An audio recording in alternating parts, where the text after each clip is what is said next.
Yesu asifiwe sana, mtumishi wa Mungu. Bwana Yesu ainuliwe sana. Kwa majina yangu naitwa David Masai. Natamani kufundisha kitu kidogo, natamani niongee na wewe kitu kidogo cha umuhimu. Kama mtoto wa Mungu, mtu uliokoka, mtu ambaye unatarajia kwenda mbinguni. Hapo Mkristo yote, Mkristo atembelei miguu miwili. Mkristo anatembelea miguu mitano. Na hapa nipo nikwambie miguu mitano ambayo Mkristo yoyote, kijana yeyote akiitembelea, basi ana uhakika wa kuingia mbinguni. Kijana yeyote kwanza ambaye anasoma neno, Mkristo yote ambaye anasoma neno ana uhakika wa kumwona Baba. Mkristo yote ambaye anaomba, mguu wa kwanza ni neno, mguu wa pili ni maombi.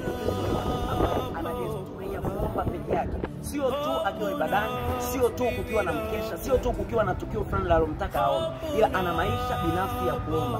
Huyu ana uhakika kabisa wa kuona uso wa Baba. Pia Mkristo yote ambaye ana tabia ya kutoa sadaka, ana tabia ya kutoa fungu la kumi. Acha mtu anakuambia utoe fungu la kumi, wachungaji wako afterman wanataka pesa. Sina kwambia Biblia. Mkristo yote ambaye ana nidhamu ya utoaji, anaweza akatoa muda wake kwa ajili ya Mungu, anaweza akatoa fedha yake kwa ajili ya Mungu. Pia zaidi yote, Mkristo yeyote lazima ujifunze kutoa fungu la kumi.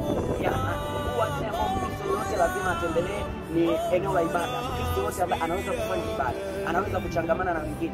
Sio anayesema ibada nitafanyia nyumbani, nitafanyia kwenye TV. Hapana, anaweza kutoka na kwenda ibadani kuchangamana na wengine. Huyo ana uhakika wa kwenda mbinguni, kwa sababu tunapokuwa pamoja tunajengana kwa pamoja. Na mguu wa tano kwa kumalizia, ambao Mkristo yote lazima ukutembelee, kama unatamani kumuona Mungu kwenye maisha yako na unatamani mwisho ukamuone Yesu kwenye kiti cha enzi, lazima uwe ni mshuhudiaji, mvuna nafsi.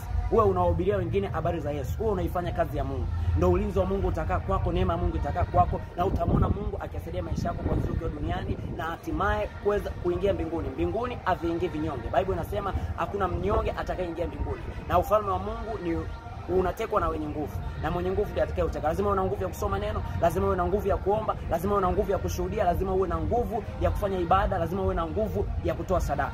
Mungu wa mbinguni akubariki.